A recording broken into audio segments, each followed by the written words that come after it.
ഞാവൽപ്പഴം കൊണ്ടൊരു കിടിലൻ റെസിപ്പിയാണ് കേട്ടോ ഇന്ന് തയ്യാറാക്കുന്നത്. സാധാരണ ഞാവൽപ്പഴം എന്ത് ചെയ്യും, വെറുതെ ഇങ്ങനെ കടിച്ച് കഴിക്കാൻ ഭയങ്കര ഇഷ്ടമാണ്. ഇത് കണ്ടോ, ഒരു ഞാവൽപ്പഴം റൈസാണ് തയ്യാറാക്കിയിട്ടുള്ളത്.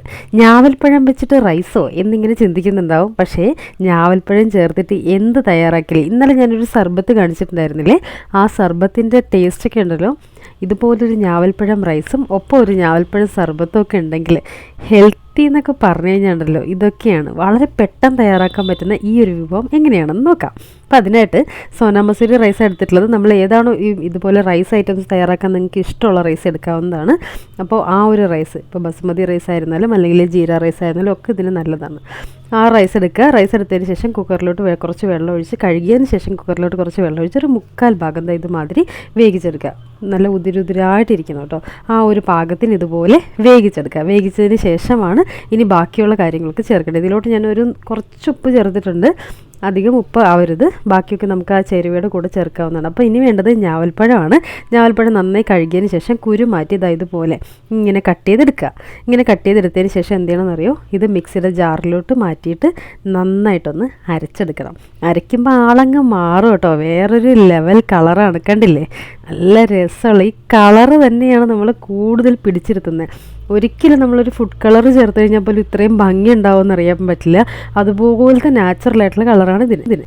അപ്പോൾ ഇനി ചെയ്യേണ്ടത്, ഒരു ചീനച്ചട്ടി വെച്ച് ചൂടാകുമ്പോൾ അതിലേക്ക് ആവശ്യത്തിന് ഓയിൽ ഒഴിച്ചു കൊടുക്കുക. പിന്നെ അതിലോട്ട് ചേർക്കേണ്ട കുറച്ച് ചേരുവകളുണ്ട് കേട്ടോ. എണ്ണ ഒന്ന് ചൂടായി തുടങ്ങിയതിന് ശേഷം മാത്രം ഇതൊക്കെ ചേർക്കാൻ ശ്രമിക്കണേ. ആദ്യം നമുക്ക് കുറച്ച് ജീരകം ചേർത്ത് കൊടുക്കാം. കടുകല്ല, ജീരകമാണ്. പിന്നെ ഇഞ്ചി ചെറുതായി ഒന്ന് നറുക്കിയതും കൂടെ ചേർത്ത് കൊടുക്കാം. അതിലോട്ട് കുറച്ച് പച്ചമുളക് കൂടെ ചേർത്ത്, എരിവിന് ആവശ്യത്തിന് ചേർത്ത് കൊടുക്കാവേ. ഓരോരുത്തരുടെ എരിവിൻ്റെ അളവനുസരിച്ച് ചേർത്താൽ മതി. ഈ ഒരു റൈസ് എനിക്കൊരു ചെറിയ എരിവിൽ കഴിക്കാനാണ് ഇഷ്ടം, അതുകൊണ്ട് ഞാൻ കുറച്ച് പച്ചമുളക് ചേർക്കുന്നുള്ളൂ. അതിനുശേഷം ചെറുതായിട്ട് കട്ട് ചെയ്തിട്ടുള്ള സവാള കൂടി ചേർത്ത് കൊടുക്കാം. എല്ലാം വളരെ കുറച്ച്, ഏകദേശം ഞാൻ ഒരു ബൗള് റൈസേ തയ്യാറാക്കുന്നുള്ളൂ. 1.5 ബൗൾ അത്രയേ ഉള്ളൂ അതിൻ്റെ ഉള്ളിൽ. അപ്പോൾ അതിന് ശേഷം ഇടുന്നത് ചുവന്ന മുളകാണ്. ചുവന്ന മുളക് കൂടെ ചേർത്ത് ഇത് നന്നായിട്ട് ഇതൊന്ന് മൂപ്പിച്ചെടുക്കുക. അപ്പോൾ ഇതെല്ലാം എണ്ണയിലൊന്ന് മൂത്തതിന് ശേഷമാണ് ബാക്കി ചേരുവകളൊക്കെ ചേർക്കേണ്ടത്. ചെറുതായി കട്ട് ചെയ്തിട്ടുള്ള ക്യാരറ്റ് കൂടെ ചേർത്ത് കൊടുക്കുക. വെജിറ്റബിൾസ് നമുക്ക് ഇഷ്ടമുള്ള ചേർക്കാം കേട്ടോ. ഇപ്പോൾ നമ്മുടെ ഗ്രീൻ പീസ് ഒന്ന് വേവിച്ചത് ഇതിൻ്റെ ഒപ്പം ചേർക്കും. കടല ഉണ്ടെങ്കിൽ കടലയൊക്കെ ചേർക്കാം. പക്ഷേ ഇതിൻ്റെ ഒരു നാച്ചുറൽ ഫ്ലേവറിന് വേണ്ടിയിട്ട് അധികമൊന്നും ഞാൻ ചേർക്കുന്നില്ല. ക്യാരറ്റ് മാത്രമേ ചേർത്ത് കൊടുക്കുന്നുള്ളൂ. ഇനി നമ്മുടെ വേവിച്ച് വെച്ചിട്ടുള്ള റൈസ് ഇതിലോട്ട് ചേർത്ത് കൊടുക്കാം. അപ്പോൾ റൈസ് നല്ല പാകത്തിന് ഒരു 90% വെന്തിട്ടുണ്ട്. ആ ഒരു റൈസാണ് ഇതിലോട്ട് ചേർത്ത് കൊടുത്തിട്ടുള്ളത്. അപ്പോൾ വേവിച്ച ചോറോട് ചേർത്ത് ഇതൊന്ന് വീണ്ടും ചെറിയ തീയിലൊന്ന് മിക്സ് ചെയ്ത് യോജിപ്പിക്കുക. യോജിപ്പിച്ചതിന് ശേഷം ഇനി നമുക്ക് ഇതിലോട്ട് ചേർക്കേണ്ടത് ഉപ്പാണ്. ആവശ്യത്തിന് ഉപ്പ് ഈ സമയത്ത് ചേർത്ത് കൊടുക്കാം. ഉപ്പ് കൂടെ ചേർത്ത് വീണ്ടും ഇത് മിക്സ് ചെയ്യുന്നതിന് മുമ്പായിട്ട് നമ്മുടെ ഞാവൽപ്പഴം അരച്ച് വെച്ചിട്ടില്ലേ, ആ അരച്ച് വെച്ചിട്ടുള്ള ഞാവൽപ്പഴം കൂടെ ചേർത്ത് കൊടുക്കാം. അപ്പോൾ ഇത് കൂടെ ചേർത്ത് കഴിഞ്ഞാൽ പിന്നെ വീണ്ടും ഇത് നന്നായിട്ട് മിക്സ് ചെയ്ത് യോജിപ്പിക്കുന്നതിന് മുമ്പ് കുറച്ച് വെള്ളം ഒഴിക്കണം. കാര്യം ചോറ് ഫുള്ളായിട്ട് വെന്തിട്ടില്ല. അപ്പോൾ ആ ചോറും വെന്ത് കിട്ടണം. ഞാവൽപ്പഴം മുഴുവനായിട്ട് ഇതിൻ്റെ ഒപ്പം നന്നായിട്ട് മിക്സ് ചെയ്ത് യോജിക്കുകയും വേണം. ഇതിൻ്റെ ഒരു ഫ്ലേവർ ഉണ്ടല്ലോ, നല്ല രസമാണ്. അതിലോട്ട് കുറച്ച് നാരങ്ങാനീരോട് ചേർത്ത് കൊടുക്കുന്നുണ്ട്. ആ നാരങ്ങാനീരിൻ്റെ ചെറിയൊരു ഫ്ലേവറും, ഒരുപാട് നാരങ്ങയുടെ രുചിയൊന്നും അറിയില്ല, ഞാവൽപ്പഴത്തിൻ്റെ ടേസ്റ്റ് തന്നെയാണ് അറിയുക. പിന്നെ ചോറ് നല്ല ഉതിരുതിരായിട്ട് ഇരിക്കാൻ വേണ്ടിയിട്ടൊക്കെ ഈ നാരങ്ങാനീര് ചേർക്കുന്നത് നല്ലതാണ്. അപ്പോൾ അതും കൂടെ ചേർത്തതിന് ശേഷം വീണ്ടും ഇത് നന്നായിട്ടൊന്ന് മിക്സ് ചെയ്ത് യോജിപ്പിച്ച് കുറച്ച് സമയം വേണമെങ്കിലൊന്ന് അടച്ചു വെച്ച് വേവിക്കാം. കുറച്ച് സമയം ഒന്ന് അടച്ചു വെച്ച് വേവിക്കുകയും അതുപോലൊക്കെ ചെയ്ത് കഴിയുമ്പോൾ റൈസ് നല്ല പാകത്തിന് സെറ്റായി വന്നിട്ടുണ്ടാവും. നേരിട്ട് കാണുമ്പോൾ കുറച്ചുകൂടി കളറുണ്ട് കേട്ടോ. വീഡിയോയിൽ ഈ കാണുന്നതിനേക്കാളും കുറച്ചുകൂടി കളർ ഫീൽ ചെയ്യും നേരിട്ട് കാണുമ്പോൾ.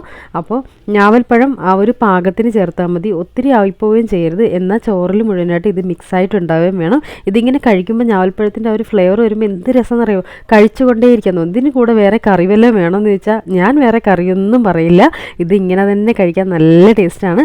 കറിയൊക്കെ ഇഷ്ടമുള്ളവർക്ക് വേണമെന്നുണ്ടെങ്കിൽ ഇതിൻ്റെ ഒപ്പം സാലഡ്സോ അല്ലാന്നുണ്ടെങ്കിൽ പിക്കിൾസോ എന്തെങ്കിലുമൊക്കെ ചേർത്തിട്ട് കഴിക്കാവുന്നതാണ്. പക്ഷേ ഇത് ഇങ്ങനെ ഒന്ന് ടേസ്റ്റ് ചെയ്ത് കഴിഞ്ഞാൽ പിന്നെ ഇത് ഇങ്ങനെ മാത്രമേ കഴിക്കുകയുള്ളൂ, അത്രയും ടേസ്റ്റിയാണ്. കുറച്ച് മല്ലിയില കൂടെ വിതറി ഇതൊന്ന് മിക്സ് ചെയ്ത് യോജിപ്പിച്ച് പാകത്തിനാക്കിയെടുക്കുക. വീണ്ടും അതെല്ലാം മിക്സായി ചോറൊക്കെ നല്ല കറക്റ്റായിട്ട് വെന്തിട്ടുണ്ട്. ഇപ്പോൾ ഇങ്ങനെ കഴിക്കുമ്പോൾ നല്ല രസമാണ്. ചോറ് 3/4 വേവിച്ച ചോറായിരുന്നു, അതിന് ബാക്കിയൂടെ വേവിച്ച് പാകത്തിനാക്കി എടുത്തിട്ടുണ്ട്. ഇത്രയും എളുപ്പമാണ് നമ്മുടെ ഞാവൽപ്പഴം വെച്ചിട്ടുള്ള റൈസ്. നാട്ടിൽ എന്തായാലും ഇതുണ്ടാക്കി നോക്കാൻ പറ്റും. ഇഷ്ടം പോലെയുള്ള സാധനമാണ് ഞാവൽപ്പഴം. ഇവിടെ കാശ് കൊടുത്ത് മേടിക്കുകയാണ്. എന്നാൽ പോലും ഞാവൽപ്പഴം കിട്ടുമ്പോഴൊക്കെ ഞാൻ ഇത് വെച്ചിട്ട് പലതരം റെസിപ്പീസ് തയ്യാറാക്കാറുണ്ട്. അപ്പോൾ ഒരിക്കലും ഇത് ട്രൈ ചെയ്ത് നോക്കാതിരിക്കരുത്. അതുപോലെ തന്നെ ഞാവൽപ്പഴം വെച്ചിട്ടുള്ള ഒരു സർബത്തായിരുന്നാലും ഇനിയും ഞാവൽപ്പഴം വെച്ചിട്ടുള്ള ഒത്തിരി റെസിപ്പീസ് ഉണ്ട്. അപ്പോൾ ഞാവൽപ്പഴം വെച്ച് ഉച്ചയ്ക്ക് കഴിക്കാൻ പറ്റിയ, ലഞ്ച് ബോക്സിൽ കൊടുത്തു വിടാൻ പറ്റിയ, നമ്മുടെ ഗസ്റ്റൊക്കെ വരുമ്പോൾ അവരെ ഞെട്ടിക്കാൻ പറ്റിയ, അതുപോലെ കുറച്ച് വെറൈറ്റി ഫുഡ് കഴിച്ചാലോ എന്ന് തോന്നുമ്പോൾ കഴിക്കാൻ പറ്റിയതൊക്കെ ആയിട്ടുള്ള നല്ല കിഡിലെ റെസിപ്പിയാണ്. ഇതൊക്കെയാണ് ലഞ്ച് ബോക്സിൽ കൊടുത്തു വിടുന്നുണ്ടെങ്കിൽ ശരിക്കും പറഞ്ഞാൽ നിങ്ങളൊരു ഹീറോ ആവില്ലേ. അപ്പോൾ അതുപോലെ ലഞ്ച് ബോക്സിൽ തയ്യാറാക്കാൻ പറ്റും. ചോറ് കണ്ടില്ല, നല്ല ഉതിരുതിരായിട്ട് നല്ല പാകത്തിനായിട്ടുണ്ട്. അതിനെ നമുക്ക് ഇതുപോലൊരു ബൗളിലൊക്കെ ആക്കിയിട്ട് നമ്മുടെ ഗസ്റ്റൊക്കെ വരുമ്പോൾ ഉണ്ടല്ലോ ഇതുപോലൊരു റൈസ് ആക്കി കൊടുക്കുക. ഈ റൈസ് റെഡിയാക്കി കഴിഞ്ഞതിന് ശേഷം ഒന്നുകൂടെ ഒന്ന് ഫ്ലേവർ കൂട്ടണമെന്നുണ്ടെങ്കിൽ ഞാവൽപ്പഴം ആ ഒരു ജ്യൂസാക്കി വെച്ചിട്ടില്ലേ, അതായത് അരച്ച് വെച്ചിട്ടില്ലേ, അതിൽ നിന്ന് കുറച്ചെടുത്തിട്ട് ഇതിൻ്റെ മേലെ ഒന്ന് ഡെക്കറേറ്റ് ചെയ്ത് കൊടുക്കാം. ഇതിലിങ്ങനെ ഫുള്ളായിട്ട് ഒഴിക്കൊന്നും വേണ്ട, കുറച്ചിങ്ങനെ ഒന്ന് ഡെക്കറേറ്റ് ചെയ്യാം. ആ ഒരു പച്ചയ്ക്കുള്ള ഞാവൽപ്പഴത്തിൻ്റെ ഫ്ലേവറും കൂടി ഇതിലോട്ട് വരുമ്പോൾ നല്ല രസമാണ് കഴിക്കാനായിട്ട്. ഇതിൻ്റെ ഒപ്പം തന്നെ ഇന്നലെ നമ്മൾ ഉണ്ടാക്കിയ ഞാവൽപ്പഴത്തിൻ്റെ സർബത്തില്ലേ, അതുകൂടെ ഉണ്ടെങ്കിൽ ഒന്ന് ആലോചിച്ച് നോക്കി എന്ത് രസം. ആ സോഡയൊക്കെ ഒഴിച്ച് ഇങ്ങനെ പതഞ്ഞ് പതഞ്ഞ് പൊങ്ങി വരുന്ന ആ ഒരു സർബത്ത് നിങ്ങൾ കണ്ടതില്ലേ. അപ്പോൾ നല്ല ചൂടുള്ള നല്ല ഹെൽത്തി ആയിട്ടുള്ള ഈ ഒരു റൈസ് കഴിച്ച് കഴിഞ്ഞ് അതിൻ്റെ ഒപ്പം നല്ലൊരു ഞാവൽപ്പഴം സർബത്തും കൂടെ ഉണ്ടെങ്കിൽ എന്ത് രസമായിരിക്കും അല്ലേ.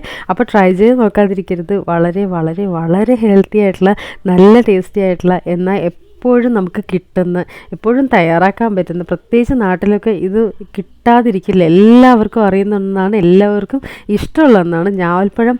ഇങ്ങനെ ഒരുപാട് കടിച്ച് കഴിക്കാൻ ഒരുപാട് പറ്റാത്തവർക്ക്, അല്ലെങ്കിൽ കുറച്ച് നേരം കഴിക്കുമ്പോൾ മടുപ്പാവും, അങ്ങനെയൊക്കെയുള്ള ആൾക്കാർക്ക് ഇതുപോലെ ട്രൈ ചെയ്ത് നോക്കാവുന്ന ഒത്തിരി വിഭവങ്ങളുണ്ട്. ഇങ്ങനെയൊക്കെ ആക്കി കഴിഞ്ഞാൽ കഴിക്കാതിരിക്കില്ല, എത്ര കിട്ടിയാലും കഴിക്കും എന്ന രീതിയിൽ കഴിക്കുന്നതാണ്. അതുപോലെ നമുക്ക് രാവിലെ പെട്ടെന്ന് തയ്യാറാക്കി എടുക്കാൻ പറ്റിയ ഒരു റൈസ് ഐറ്റം വേണം.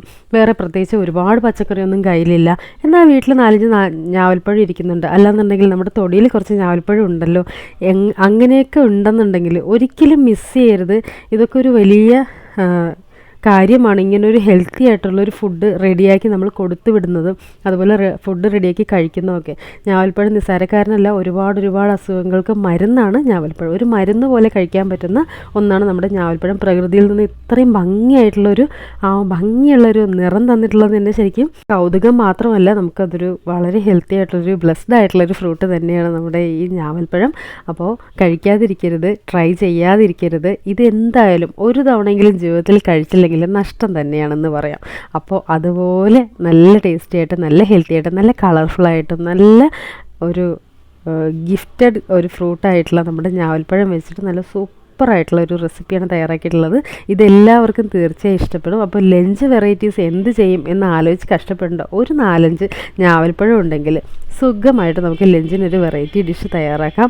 ഫ്രൂട്ട് വെച്ചിട്ട് ഒരു റൈസൊക്കെ തയ്യാറാക്കും എന്നൊക്കെ ആൾക്കാർക്ക് ചിലപ്പോൾ ഡൗട്ട് തോന്നും. പക്ഷേ ഒരു ഫ്രൂട്ട് ആണെങ്കിൽ പോലും അതിന് ചേരേണ്ട ചേരുവകളൊക്കെ ചേർത്ത് അതിനെ ഒരു പാകത്തിനാക്കി എടുത്തു കഴിഞ്ഞാൽ ശരിക്കും ഒരു ഫ്രൂട്ട് മതി നമ്മളെ ഞെട്ടിക്കാൻ എന്ന് ഉറപ്പായിട്ടും പറഞ്ഞു പോട്ടോ. അതുപോലെ നല്ല കിടിലൻ കിടുക്കാച്ചി റെസിപ്പിയാണ് നമ്മുടെ ഞാവൽ റൈസ്.